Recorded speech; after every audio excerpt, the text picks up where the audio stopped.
Hi and welcome back. After learning about the basics of Java, we are going to look at the conditional statements. So, what are conditional statements? As you can see the word conditional over here. So, these are the statements that let us execute a piece of code based on certain condition. In case you are thinking what does the word condition mean here, let me explain it with the help of an example. Let us say you have a bike that you are using to reach your college. Now, while riding the bike, you will face multiple conditions on the road based on which you will take certain decisions related to your bike. For example, you may increase the speed of the bike if you see an empty road, or you may decrease the speed when there is a traffic on the road, or you may stop your bike if there is a situation like a red signal. All these conditions lead to your specific decision that were suitable for that particular condition. Just like that, in programming, we sometimes have to execute a certain piece of code based on a condition. And in Java programming, all this is achieved using conditional statements, which are if statement, if else statement, else if statement, and switch statement. These conditions that we will be using in these statements evaluate to a Boolean value, that is either true or false. Now, based on the evaluation of the condition, it is decided which block to be executed. Let us say if the condition becomes true, then the true block will be executed. If the condition becomes false, then the false block will be executed. So that brings us to the end of this video. I hope you have enjoyed learning the introduction to the conditional statements. In the next videos, we will be learning in detail about all the conditional statements, which are if else if ladder, and switch statements. Hi all, welcome back. In this video, we are going to learn about the conditional statements, which are if else if ladder. Let us start with the first statement, that is the if statement. First of all, we will check the syntax to write the if statement. Begin with, we first need to write the keyword if, and then in round brackets the condition will follow. After that, we need to write the if block statements, which are enclosed in curly brackets. Another point to note over here is that if there is a single statement in the block, then we can skip the curly brackets. Let us now check how the control flow works. So as the control comes to the if statement, the condition will be evaluated first. If the condition is true, then the statements written inside the if block will be executed. If the condition is false, nothing will be done and the program will continue. Let us check this with the help of code more clearly. Let us declare a variable int num and assign the value 44 to it. Now, here the program requirement is that we want to check whether the number is even or not.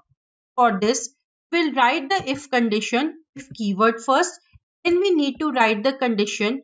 Here we will write the condition as num modulus 2 double equal to 0.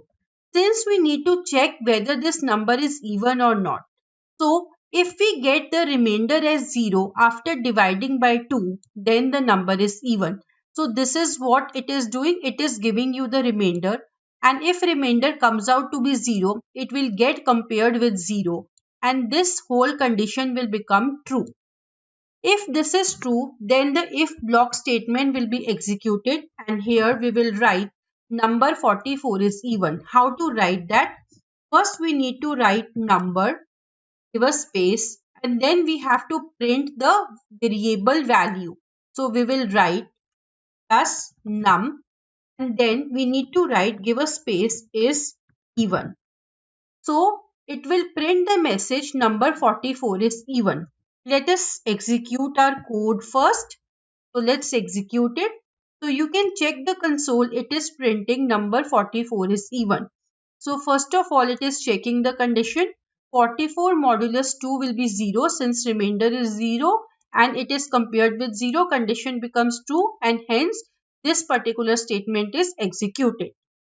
Now, let us change the value to 47 and execute the code once again. So you can see right now nothing is printed in the console. Why so? So if it condition is evaluated, 47 modulus 2 is not 0 and it is compared with 0, so the condition becomes false. And if the condition is false, this statement will not be executed and hence nothing is printed on the console. But this is not a good programming approach. If we have to follow a good programming approach, then in that case, we should also specify what should happen if this condition is false. For our example, if the number is not even, then definitely the number is odd. So we should print number is odd. How to handle such cases? For that, we have another statement which is called if-else statement. Now, how the if-else statement is written? If block will remain as such, and then we need to add the else block by writing the else keyword, and post that within curly brackets we write the statement that we need to execute in case the condition is false. The control flow will come to the else block if this condition is false. So here we will write that number is odd. So we will print the same thing, but instead of even we will make it odd. Now here, if the condition is true, it will print even. If the condition is false, it will comes to the else block and it will print number is odd. Let's execute the code once again and check it. So yes, we can see number 47 is odd. This is how if else is executed, and this is the second statement which is called if else statement. After this, we have the next statement which is called else if ladder. Now, what is this else if?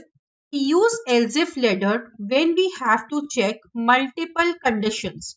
So, if there are multiple conditions in your code, then in that case, we have to use the third statement, that is else if ladder. For this, we will take another example.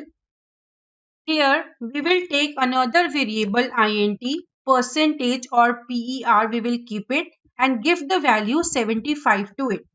Now, the program requirement is that based on the value of this variable percentage, we want to print grade for a student. Print the grade, we have multiple conditions. Let's see those conditions first.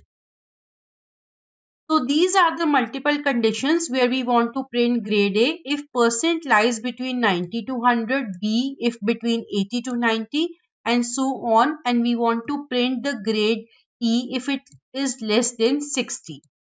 By the way, all the statements that are written beginning with double slash, they are comments and they are not executed. The comments are written over here for the understanding purpose. Now, if we have multiple conditions in our code, then these can be handled using else if ladder. So before we write the code, let us check the syntax of writing the else if ladder and how the control flow works for this statement. First, the if condition is written and then the next block is executed, which is else if block. So here else if block, else if is the keyword, then we need to specify the condition and again the statement block is written in curly brackets. After that, we can add up multiple else if blocks as per the requirement how many number of conditions we have. Then after that we need to add an else block, which is the final block, and in else block we need to add the statement corresponding to the else block. Now let us check how the control flow will work. First of all, condition 1 will be evaluated, which is written after if keyword. If this condition is true, then the corresponding statement block is executed and we move out of else if ladder.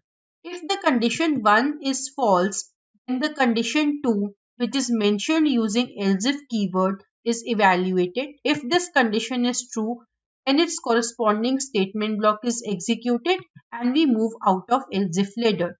Similarly, if the condition 2 is false, the other multiple conditions are evaluated the same way. Finally, if all the conditions are false, then we come to the else block, and else block is evaluated or executed, and then we move out of else if ladder. So this is the control flow of else if ladder. Let us now move back to the example and write the code for this particular example. So first we need to write the if keyword, then we will specify the condition 1, which is if percentage is greater than 90, and we need to write logical AND operator over here since we are combining two conditions, and percent less than equal to 100. In that case, what we want to print? We want to print the grade is A. So let's write a print statement, and here we are printing grade is A. Then we need to write the else if block. So we will write else if keyword. Let's write the second condition, which is percent greater than 80 and percent less than equal to 90. In that case, what do we want to print? We want to print grade is B. So we will add up the statement over here. Grade is B. Similarly, we will add up the next condition. So we have added the other two conditions for grade is C and grade is D. Then finally, we have to add up the else block. If all the other conditions false, then what do we want to print? We want to print grade is E. So let's write down grade is E in this particular case. So this is how else if ladder is coded. Now let's execute the code and check the result. So our percentage is what? So as our percentage is 75, it falls under this category. So it should print grade is C. Let us execute the code now and check the console. So yes, we are getting the result as grade is C. Similarly, if we'll try to update the value of percent, let's make it 65. And let's try to execute the code once again. So it is printing grade is D. So these are the results which we expect. So we are getting the expected result. This is how else if ladder works. So this brings us to the end of the conditional statements. I hope you enjoyed learning about these conditions. Now, in the next video, we will learn how to handle multiple conditions using switch case statement. Hello again and welcome back. In this video, we are going to learn about switch statement in Java. To understand what is a switch statement, let us take an example in Eclipse IDE. Let us say we have a variable day, so we will declare a variable int day, and let us say we give a value 7 to it. Let us assume that this is the day of the week and it can have value from 1 to 7. Now, what is the code requirement? That if the day value is 1, we want to print it is Monday or day is Monday. If the value is 2, we want to print day is Tuesday, and so on. As we have learned in the previous video about if-else if statement, we can definitely achieve this thing using if-else if statement. But in Java, another way of handling this is using switch statement. Let us now check the code, how we can create the code using switch statement. First is we need to write the switch keyword. Then within round bracket, we need to specify the variable based on which we need to decide what to print. Here in this case, we want to print based on the variable day. After that, we start with the curly bracket and we have to cover all the cases or all the values which the variable day can take. So we have to write all the cases here. Let's start with the case 1. We will use a case keyword. And what is the first value that the day variable can take? It is 1. Then we have to end this case with a colon sign. After that, we have to write the print statement. So in this case, we have the print statement and we want to print what is there. We want to print day is Monday.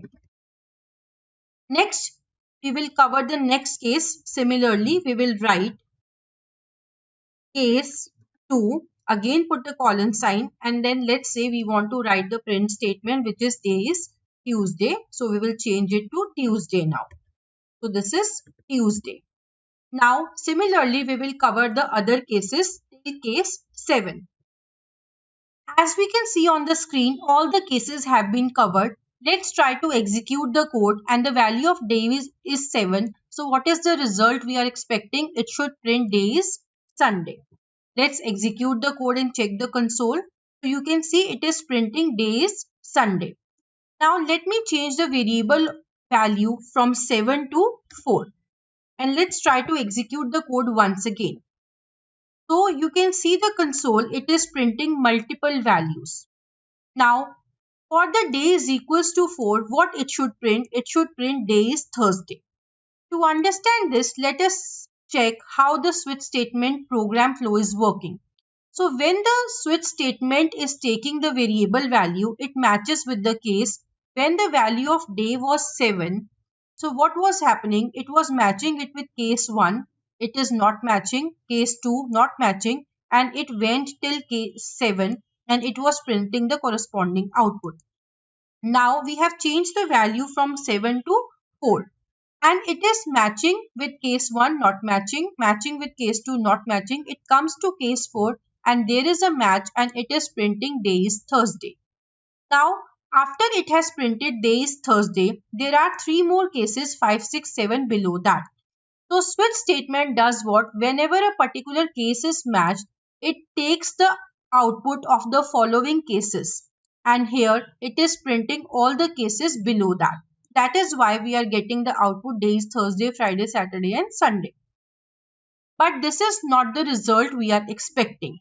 So how to handle this situation? What we want that if a particular case value is printed, then the switch statement should end. Out of all the cases, only one case should be printed since they can have any one value out of the 7 values. So to handle this situation, we need to add up a keyword that is called break and end it with semicolon. So what is the keyword break will do here? It will end the switch statement once a particular case is matched. So this break keyword we have to add up to all the cases that we have written inside switch statement. So let us add the break keyword to all the cases. So the break keyword has been added to all the cases and current value of day is 4. Let us execute the code once again and check the result. Let's execute the code. Now we are getting the expected output which is day is Thursday. So this is how switch statement works. We need to write the switch keyword and the variable based on which we have to decide. Then we have to cover all the cases. Each case has to be ended with the break statement so that the cases below that do not get executed. This is all about switch statement. I hope you understood the concept and enjoyed the video. Now, in the next video, we will start learning about next type of statements, that is looping statements. Hello and welcome back. In this video, we are going to learn about the looping statements. To understand these statements, first we need to know why we need looping statements. Let us go back to our school days and recall the time when we used to make mistakes in writing sentences. Did you have any teacher who would ask you to write a sentence 10 times in your notebook? Because I had. We used to do that so that we do not make the same mistake repetitively. So the important thing to observe here is the repetition of a single sentence. Similarly, in programming, sometimes we may need to execute certain steps multiple times. In school, we used to do it manually by writing, but in programming, we have to achieve this automatically. And for this, we have the looping statements. The word loop itself means repeat or iterate. Let us move to Eclipse IDE and write the code example for this one. We will write the code statement to print hello, welcome to our Java course. So let's use system.out.println again, and here we will write our sentence hello, welcome to our Java course. Now let's end it with the semicolon. Let's execute this one. So I'll quickly save it, execute this one. So you can see in the console, we are getting the result hello, welcome to our Java course. Now imagine if you have a requirement where we want to print this sentence 10 times. You might say that is so simple. We can just copy paste it 10 times and we will get the result. So yes, we can get the result. We can copy paste it any number of times. So I'm copy pasting it few times and let's execute it once again and you will see that we are getting the corresponding result. But what if we want to execute it 100 times? Of course, it is possible to write repetitively, but that will be quite inconvenient. Here comes the role of loops. We can write a statement just one single time and we can create a loop to repeat it for as many number of times as required. So Java provides us with different looping statements like for loop, while loop and do while loop. So Java has multiple looping statements that have been provided to handle multiple looping situations. For instance, if we have to repeat a process finite number of times or we may have to repeat it until some condition is met, then all these cases are handled using for loop, while loop and do while loop in Java. In the upcoming videos, we will learn about each of these looping statements in detail. Hello and welcome back. After understanding the concept of loop, we are going to learn about the for loop in this video. Another analogy to understand how a for loop works. Imagine a teacher who has been given a stack of exam answer sheets and the teacher has to grade them.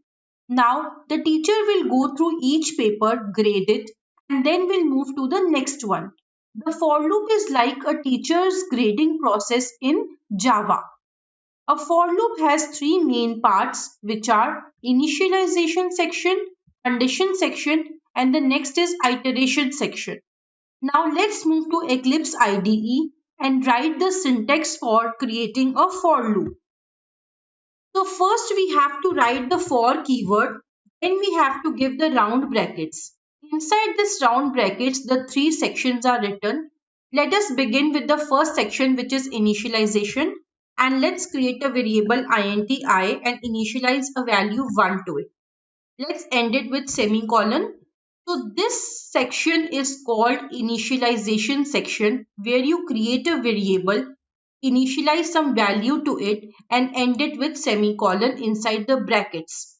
Now here I is called a looping variable and this looping variable keeps track of the for loop. Then comes the next section, which is condition section.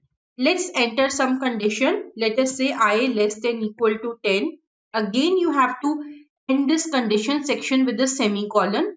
So this is your condition section where you will specify some condition till when the for loop should work and end it with semicolon. Now this condition will evaluate to a boolean result. It can be either true or it can be false.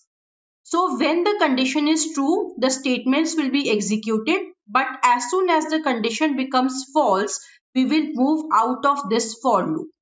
Then comes the next section, which is iteration. Iteration is generally implemented as the increment section. So I++. I++ means that we are incrementing the value of I, which is a loop variable, by 1. So it will be I is equals to I plus 1. So these are the three sections which are written inside the round brackets separated by semicolons. Then we have to write the body of the for loop, which is enclosed in curly brackets. So inside the curly bracket, we will write the body of for loop.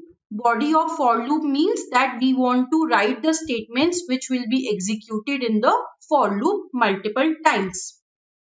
This is the complete syntax for creating a for loop. Now let us understand this entire concept with the help of an example. Let us say we want to find the sum of first 10 natural numbers. So let us take a variable and in this variable let us store the value is equal to 0. We have taken a variable sum and given a value 0.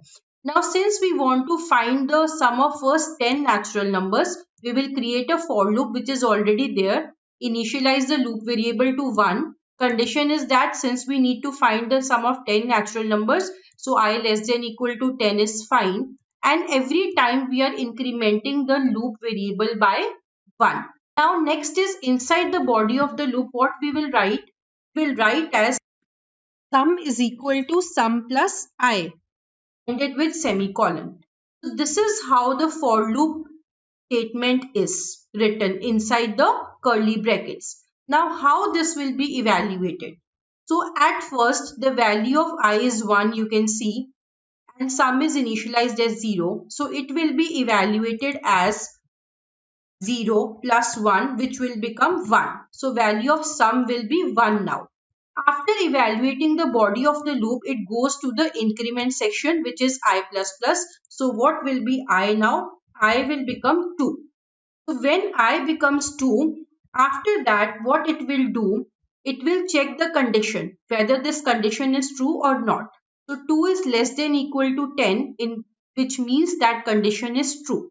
If the condition is true, this body of the loop is evaluated again, and what will be the new value of sum? That will be 1 plus 2. It will turn out to be 3.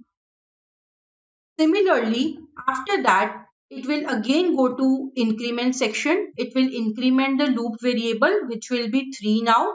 It will check the condition. If the condition is true, again the body of the loop will be evaluated. So this process will be repeated till the value of I reaches to 10. And again, this statement will be evaluated. When the value of I will reach 11, the condition will become false. In that case, we will move out of the body of the loop, which means we will move out of this curly brackets. Now, once we move out of the for loop, let's try to print the value of the sum. So we will be writing as sum is equal to, and then after that we will do comma, or we can just write plus sum. So here we are just printing the value. This is just a message, and then we are printing the value of the sum variable. Let's try to execute the code now. So you can see in console it is giving sum is equals to 55. Basically it is calculating the value of I over here, and then it is being added to the sum, and this process is repeated 10 times. So this is how for loop works in Java. I hope you have understood the concept and functioning of the for loop. Now in the next video we will understand the functioning of another loop in Java, that is while loop. Hello and welcome back. In this video, we are going to learn about the next loop in Java, that is while loop. Let us continue with our same example of finding the sum of first 10 natural numbers, but this time we will execute the code with the help of a while loop. Now in while loop, initialization is done before the loop begins. So we will write int I is equals to 1 at the beginning. After that, the while loop starts by writing the while keyword, and then within brackets we have to specify the condition. Condition here is I less than equal to 10. Post that, enclosed in curly brackets, we will write the body of the loop. Now the statement in this case is sum is equals to sum plus I.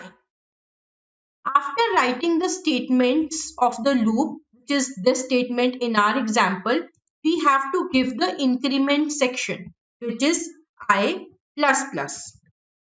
And this is how while loop is written. This is the entire syntax. Initialization is done before, while keyword next, condition next, then you will write the body of the loop, the statements of the while loop. Post that you will give the increment section. Now once we are done with the loop, let's try to print the statement value by writing the print statement and printing the value of sum. So this is how we have written. Now let's try to execute the code, and you can see sum is equals to 55. Now let us understand how the control flow of while loop is working. As we have seen, initialization is done first and then the loop starts. Post that, the condition is checked and condition will be evaluated to true or false. If it is true, the body of the loop is executed and then the increment section is executed. Again, it moves back to the condition to again check whether the condition is true or false. So the loop will keep on executing till the condition is true. As soon as the condition becomes false, we move out of the loop. This is the control flow of while loop. Another point to note about while loop is that while loop may not have finite number of iterations because we may not specify some specific number of iterations. It is based on condition. Till the condition is true, the while loop keeps on executing, and as soon as the condition becomes false, we move out of the loop. After understanding while loop, in the next video, we will see the next loop, that is do while loop. Hello and welcome back. In this video, we are going to learn about the do while loop. In Java, a do while loop is a type of construct which allows you to repeatedly execute a block of code as long as the specified condition is true. Unlike the while loop, in do while loop, the condition is checked after the code block has been executed. Another point is that using do while loop, the code block is guaranteed to be executed at least once, even if the condition is initially false. Now, to understand this in more detail, let us use our previous example of finding the sum of natural numbers. This time, we will do it using the do while loop. Just like while loop, initialization is done before the loop. So let us write the statement int I is equals to 1. After that, the loop starts by writing the do keyword. Post that, within curly brackets, we have to enclose the body of the loop. So let us write the statement sum is equal to sum plus I. After that comes the increment section I plus plus. Post that, we have to write the condition using the while keyword, and condition is mentioned within round brackets again, I less than equal to 10, and this statement has to be ended with semicolon. This is the syntax that do while loop follows. Initialization is done first, then the do loop starts, then you write the body of the loop, then the increment section, and post that using the while keyword you will write the condition of the loop and you have to end it with semicolon. After that, let us now write the print statement to print the value of sum. Let us execute the code and we can see that it is giving the same result, sum is equals to 55. Now, let us understand a little more about how the control flow of the do while loop is working. The initialization will be done before, then the loop starts. After that, the body of the loop is executed. Then the increment section is done. After that, the condition is checked. Again, if the condition is true, the same steps are repeated. And this process keeps on continuing till the condition becomes false, post which we will move out of the loop. Another point to note is that since the condition is checked at the end of the loop, so do while loop is also called as exit control loop. And similarly, if we talk about for loop and while loop, there the condition was checked at the beginning of the loop.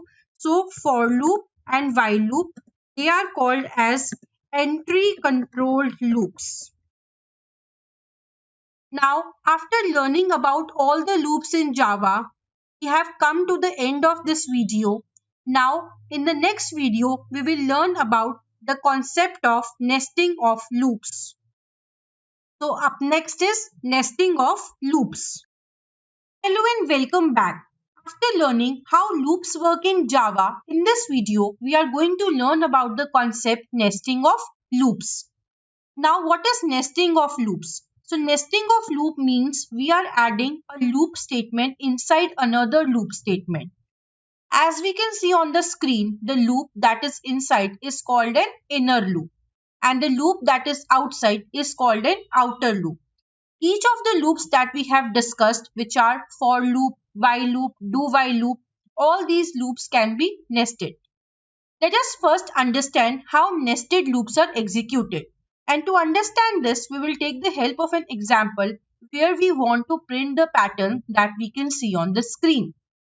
Now, if you observe this pattern, there are 5 rows in this pattern and in each row 5 asterisk symbols are printed. Let us move to IDE and check how we can write the code for this one. Let us begin by writing a code to print the first line of the pattern. So for this, you can write your usual for loop like for int. Let's take the loop variable as j is equals to 1, j less than equal to 5, and then we are writing j++. After that, we will write a print statement where it is going to print the asterisk symbol. So we will enclose that in inverted commas because it is a character, and we want to print an asterisk symbol, and after one symbol we want to give a space. Now here, instead of println, we are going to use print because we do not want to print asterisk symbol in a new line. We want to print it in the same line. This is what print function does. It prints the characters or it prints the values in the same line. Let's execute the code and you can observe the output. So we have got the first line printed in console. But as per the pattern, we want to print 5 lines. So how we will achieve this? So let's try to think a little deeper about this. We need one more loop. This loop is doing what? It is printing the number of asterisk symbols in one line. But we have multiple lines. So we need one more loop which will control how many lines you want to print. This is controlling the things in one line. And how many lines we want to print, for this another loop will be required. Let's add that loop on above this. So we will write for int. This time we'll take the loop variable as I is equals to 1, I less than equals to 5, because again we have number of rows as 5, I plus plus. After that we will add a round bracket over here, and then you can see we have to close one curly bracket as well. So what is happening inside the I loop? We have created the j loop. Inside the I loop, we have created the j loop. So this j loop is an inner loop now. It is inner loop, and this one is an outer loop. Now, what is happening? First of all, the value of I will be 1. Value of I will be 1, and for this value, this whole j loop will be executed and it will print the one line. When we have printed the first line, what do we want? That next set of asterisks should be printed in the next line. So here we need to add up a statement, that is system.out.println, and nothing will be specified in the brackets because we just have to go to new line. So this statement is written to go to the new line once first row is printed. Let's check the output first. So let's execute the code. And you can see the complete pattern is printed over here. Let us try to understand how this execution is exactly happening.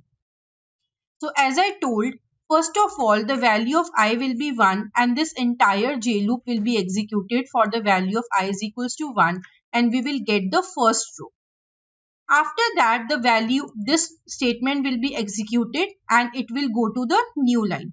Then the value of I will change to, I will become 2 now. As per the for loop, I will be incremented to 2. Now for the value of I is equals to 2, this entire inner j loop will be executed again 5 times. And it will print the second row. Then again this statement will be printed. It will take the cursor to the new line. And value of I will become this time 3 now. So for value of I is equals to 3, again this loop will be executed and this process keeps on repeating. So this is how nested loop works, and here we have used nested for loop. Just like the nested for loop, we can do nesting of do while and while loops as well. The execution process will remain same. So that is all about the loops and the nesting of loops concept, and this brings us to the end of the topic, which is loops. Now we have learned quite much about loops till here. In the next video, we'll explore 2 more statements, which are break and continue statements in Java. Stay tuned. Hello and welcome back. In this video, we are going to learn about the break and continue statements in Java. Let us move to an example and explore how and when we can use these statements. So as we can see on screen, here is a for loop and the code is written inside the for loop, which is just printing the value of I in each iteration. Let us execute this code and observe the result. So you can see in console, it is printing the values of I from 1 to 10 since we have written for loop like that only. Now let us consider the scenario where we do not want to print the statement or print the value when the value of I is equals to 5. So basically we want to skip the execution of this printing line when the value of I is equal to 5. So here comes the role of continue statement. Let us write the code for this one. So first of all we need to check that if the value of I double equal to 5, because we are making a comparison, so we have to use this double equal to operator, then in that case we will add the keyword continue. Continue here is a keyword. We will add the keyword continue. After that what we will do, we will add the else part. Else we want that it should print the value of I. So this code signifies that if the value of I is 5, continue with the iteration, next iteration, otherwise print the value of I. Let us execute the code and observe the result first. So you can check over here, it has printed the value of I from 1 to 4.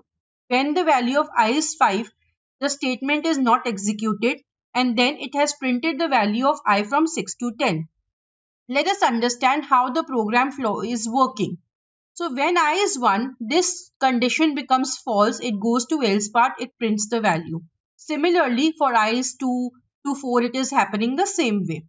When the value of I becomes 5, the condition becomes true and we have written continue. What does the word keyword continue mean? This means that continue with the next iteration.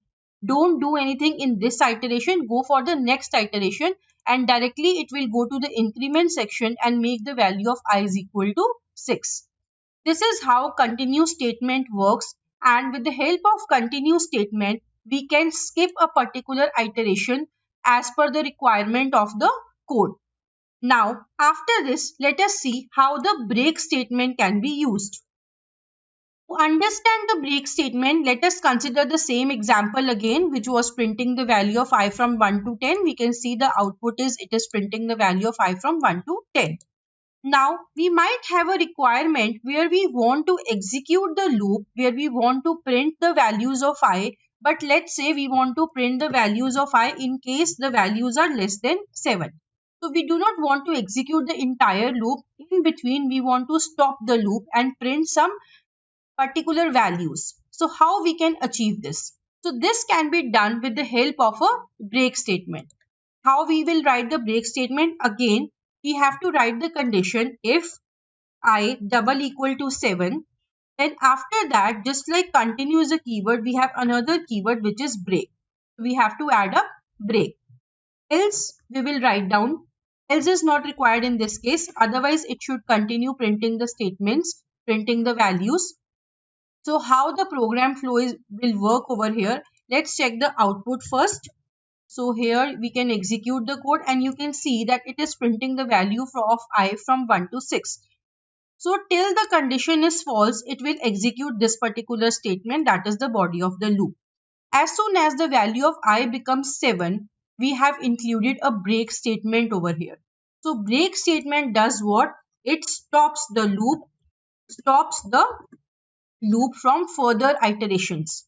Continue, we have seen a single iteration is skipped and the rest iterations it is working on.